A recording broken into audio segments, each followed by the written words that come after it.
কখনো কখনো বিকেলের আলোটা খুব আপন লাগে, যেমনটা লাগতো ছোটবেলায় মাটিতে বসে নীল আকাশ দেখলে হাতের ছায়া দিয়ে বাঘ বানাতাম। আর এখন নিজেই বাঘ হয়ে লড়তে হয় জীবন নামের বনের সঙ্গে। একসময় যাদের চোখে ছিলাম গর্বের দীপ্তি, তাদের কেউ কেউ আজ বলে, তুই তো কিছুই করতে পারলি না।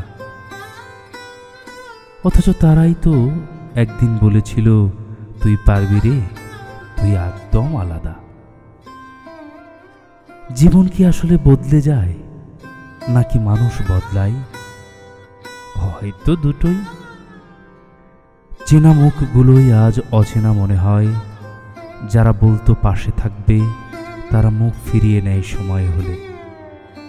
আর কিছু কথা, কিছু অনুভব মনে জমে ধুলোর মতো, না মোছা যায়, না উড়িয়ে দেয়া যায়।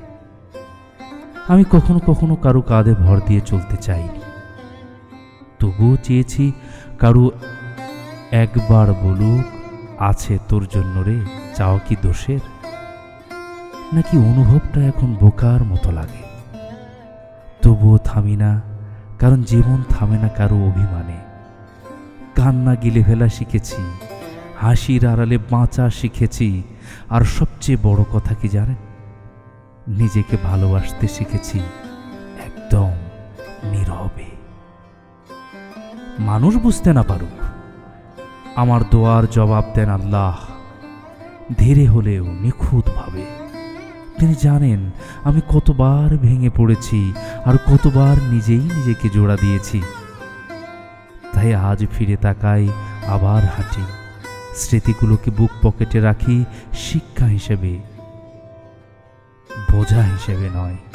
আমি জানি পথ কঠিনই হবে, কিন্তু আমার রব আছেন, এই বিশ্বাসটাই তো আমার সবচেয়ে বড় শক্তি।